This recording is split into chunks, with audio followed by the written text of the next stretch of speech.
Welcome to the DMF. I am your host, Justin Yachts, and today is part two of my interview with Randy James. Enjoy. Do you think it also comes down to, with your seasoned actors, they're coming in and they already, have a little success behind them. So they're okay with maybe not getting this job. So they will ask questions and they will, be like, here, tell me if this is the right way to go. Whereas somebody that's not it's almost like they're walking on eggshells coming into the room. And they're like, I don't want to disturb the furniture too much. Do you think that some of that lends itself to that Yeah, I comfortability? think that's a really astute observation. I always say to my clients, even the ones that are not, don't have a long track record in the business, I tell them to tell the casting director that, say, listen, to be honest with you, there's two or three different ways I can go with this, and I'm not quite sure what you're looking for. Please, by all means, you're not going to offend me. Stop me at any point, even if it's 5 syllables in. And Yeah. if you feel like I'm going the wrong direction with this, and different people will, different casting directors will, some will be open to that and some will not be open to it, and Yeah. also certain actors get locked into what they're going to do, and they don't want to change what they're going to do. And when I was in casting in New York, I had I had brought in Bruce Willis to Mm. read. Remember the movie Mr. Mom? You Yeah. know, Yeah. uh, With Michael Keaton. Michael Keaton starred in it. It was a hugely successful movie, and ABC was going to bring it back as a series, and we were looking to cast the Michael Keaton role. And so I had a session in the morning to read actors to play play that character. And the scene was, he's lost his job. His wife's going off to work and she's dressed in a business suit, and he's at the kitchen table in his pajamas. He just rolled out of bed, and he's pissed off and depressed. And so I got off the elevator in the morning and I came in, and there was a waiting room full of actors, 30-year-old actors. Bruce Willis was sitting there. They were in his pajamas with his hair, gel in his hair. So his hair looked like he just rolled out of bed. One side was flat. The other side was like this. And he came in to read, and he did the scene, and he changed a bunch of lines in the scene to such an extent that it was almost impossible for me to read with him because he was like going all over the place. And I stopped him and said, Bruce, when you get a call back, you're going to have to read with the guy who wrote this scene. He's going to be there. So let's just do it again. Can you just stick to the lines in the script? And he was pissed off about that, and he did the scene, and he purposefully read it like absolutely flat, blah blah blah blah blah blah blah blah blah. It was making it basically an FU to me. And I So was he like, took it as an insult instead of realizing that, I'm trying to help you what out. he never realized is I was actually trying to help him, because I thought he was really interesting. I had seen him in an off-Broadway play, a Sam Shepard play. And that's why I brought him in. But he was insulted, and I was like, okay, dude, you know what? Just if this is, just go. I'm just trying to help you. So then cut to a few years later, when not through me, but through somebody else, he got moonlighting. Yeah. We were at a network event in Tahoe, and I was standing talking to the president of the network cocktail party. And Bruce comes up, and I haven't seen him since that day. And he's now the star of Moonlighting and arguably one of the biggest stars on television. He comes up and puts his arm around me and says to the president, this effing guy threw me out of his office 2 years ago. I really appreciated that.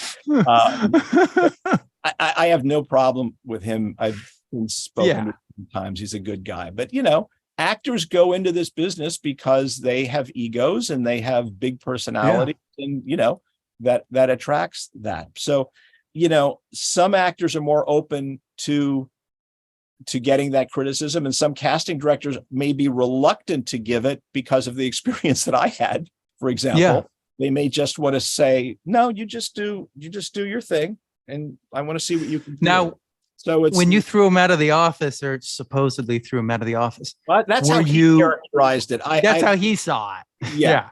I don't think were you more like PC, politically correct? Was that already kind of a thing at that point? What do you define PC in this context? When I mean like nowadays they would never do something like that. If like, I mean, maybe some would, but like most would be like, okay, thank you very much, or something like that, where they would just like cut it off there. I don't know that that's necessary. No? I hear stories that are shocking to me, and I'm sure you're an actor. I'm sure you've heard that you may have experienced this, which I would never have imagined doing, where an actor will be doing a scene and the casting director in the middle of the scene will get a call from their assistant, and they'll take the call and mumble, tell them such and such. They'll actually take a phone call during an actor's scene. I mean, the whole casting process is brutal. I can't tell you how many times, because every role on a movie or on a show the casting director has a list of people that they're going to go out to, that the producers want to go out to. And they're reading actors as a backup to those lists, not all the time, but most of the time, certainly for lead roles. And I can't tell you how many times, these casting offices on these studio lots are not built to be soundproof. And where there's been actors sitting in the waiting room about to go in and read for a role, and they've been told to wait, and they hear the casting director through the hollow door negotiating with the agent of an actor for the role they're about to go audition for. And they're basically negotiating the deal for somebody else. And so the actor's sitting out there realizing, this is a complete waste of what am I going to do? And so it can be a pretty brutal process. Yeah. So I wouldn't doubt that. And again, I wasn't rude to the guy. I mean, I don't think he very plainly was saying by the choice he made to do that, he was very plainly saying, F you. You don't want me to do it my way? Fine. This is the audition you're going to get. And I was acknowledging, I know what you're doing. And okay, there you go. There's your audition you're going to leave with me. So it's funny. Do you think there's anything they can, I mean, you're right. Now it's, self-tapes, now it's all self-tapes. What else do you think is it just going to always be a brutal process? Well, I think the problem with the self-tape thing is, other than what we've already talked about, and I guess it's the same when people were going into the room, is because they saw less people, it was much easier for reps to get feedback on actors, how they did. Now, because they're seeing so many more people, casting directors don't want to give feedback. And our job is to try to nurture our relationships with casting offices, because having a good relationship with a casting office means they're going to be more open to seeing our clients.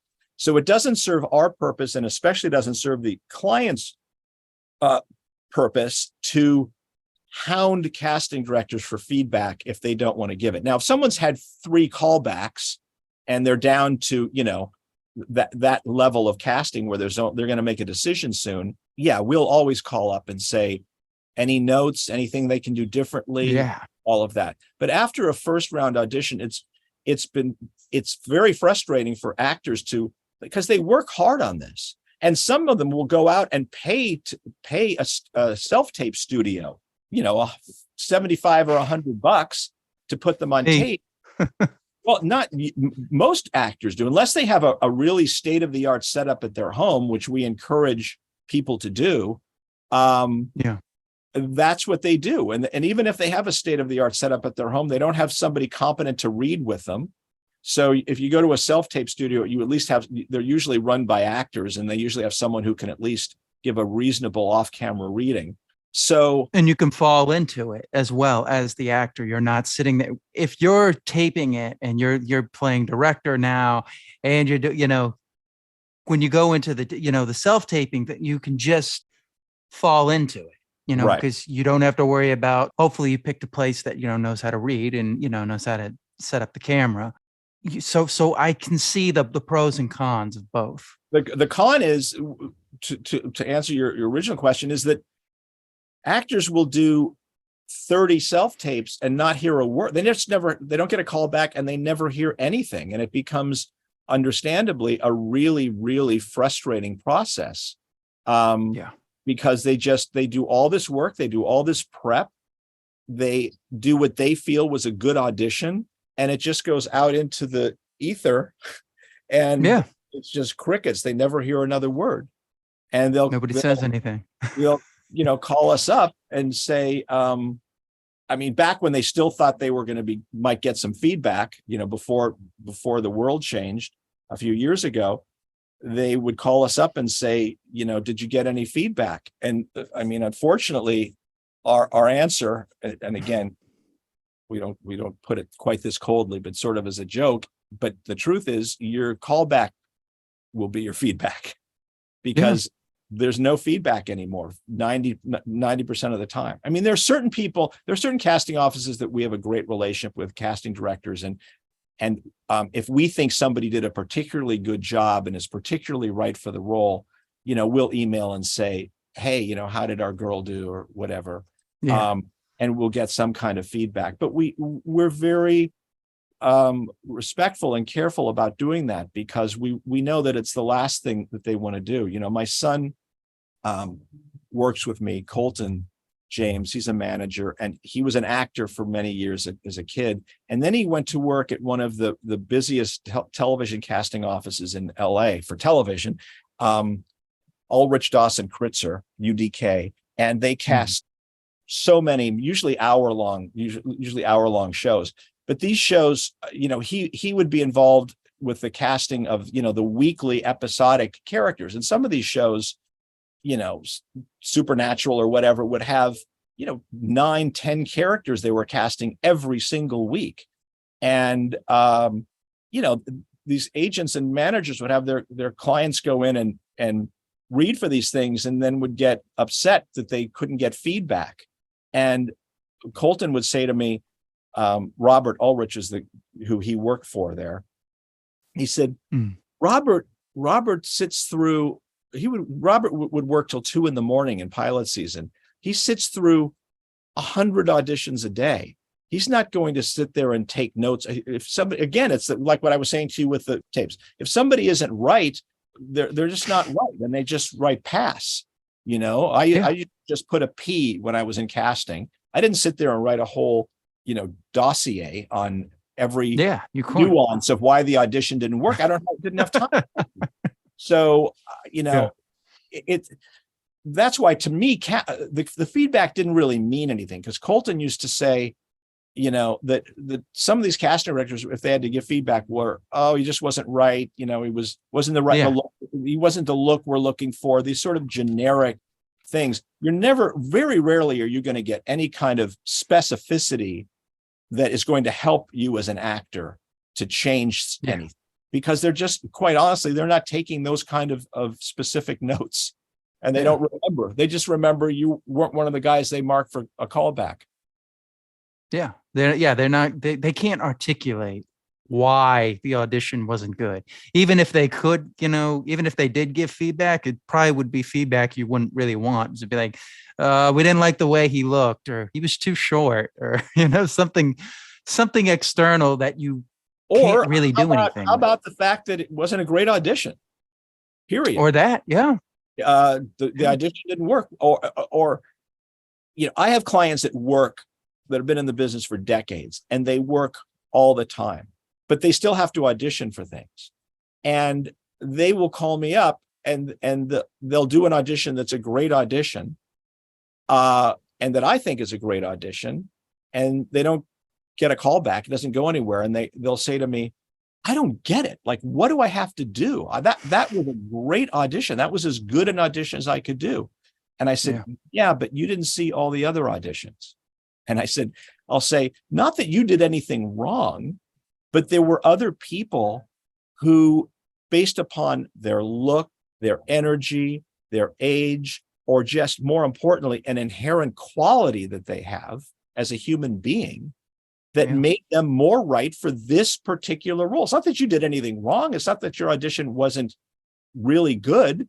It's that somebody else did it, and they immediately saw everything they needed to see that they were looking for this, the nuances of this character. You know, I didn't make this up. I stole it from someone who I can't remember who it was, some famous acting teacher, Stanislavski or someone. But they describe acting, imagining a scrim. Do you know what a scrim is? That they use in theater, where they shine a light to make on the back wall, make leaves, shadows of leaves or whatever. I said, you as an actor are the light. You're a light. The scrim is the character. That's the role.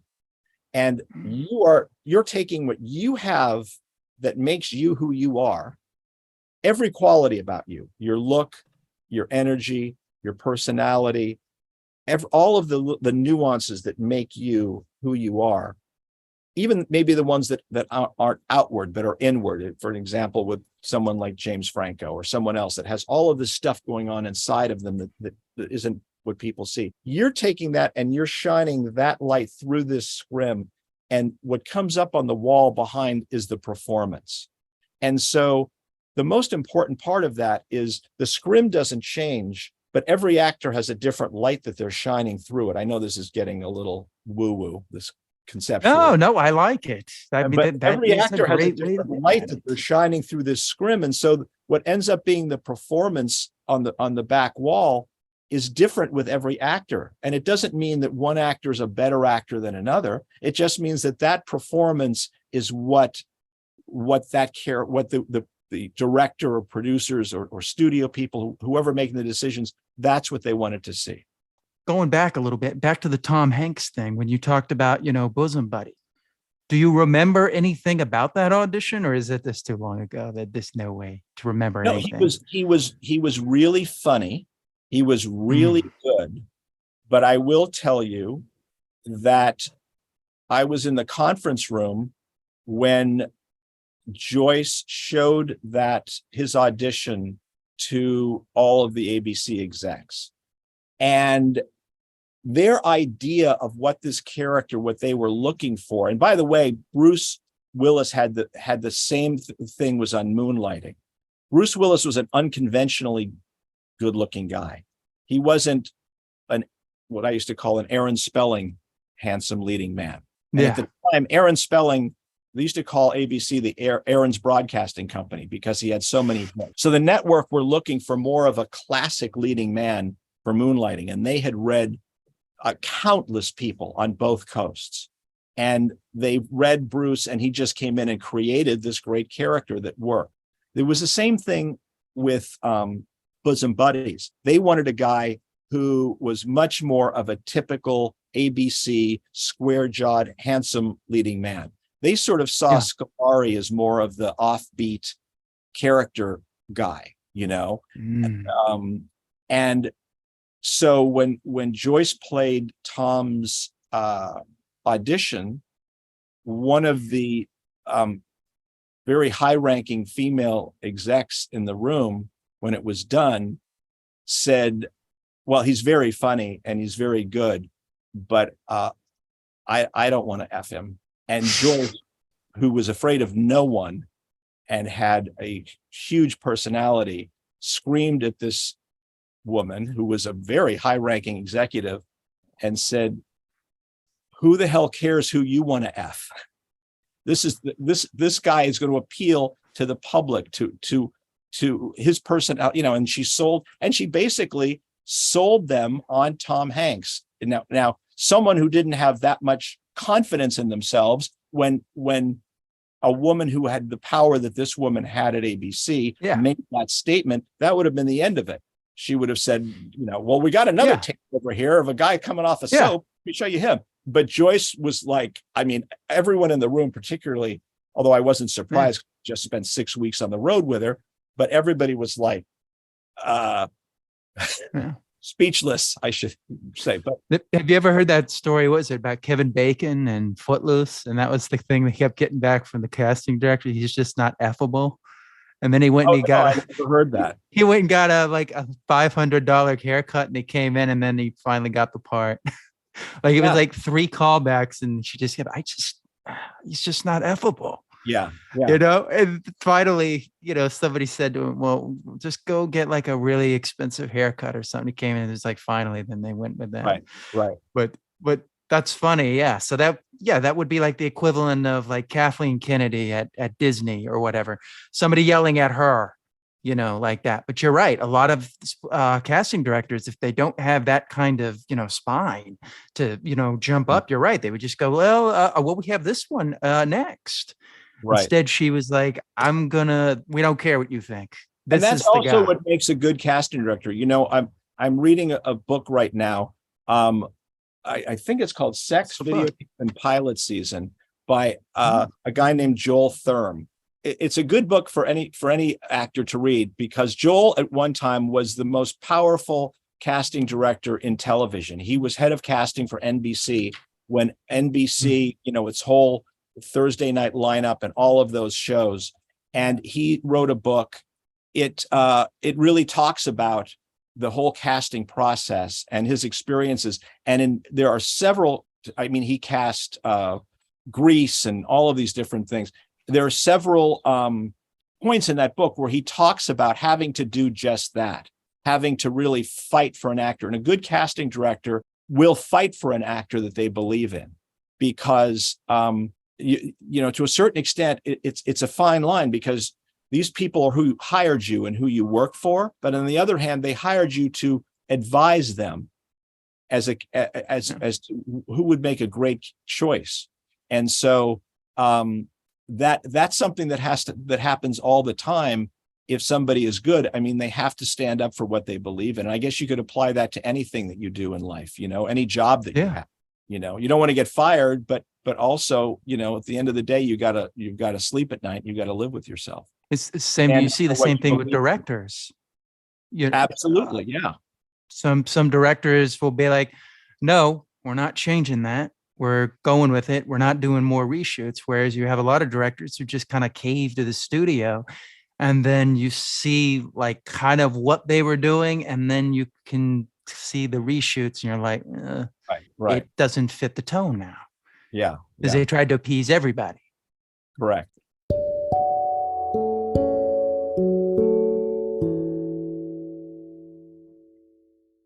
Okay, that about does it for part 2 of my interview with Randy James. I hope you enjoyed it. I want to thank him personally. As always, please like, share, and subscribe, and consider checking out the YouTube channel. And I will see you next time on the DMF.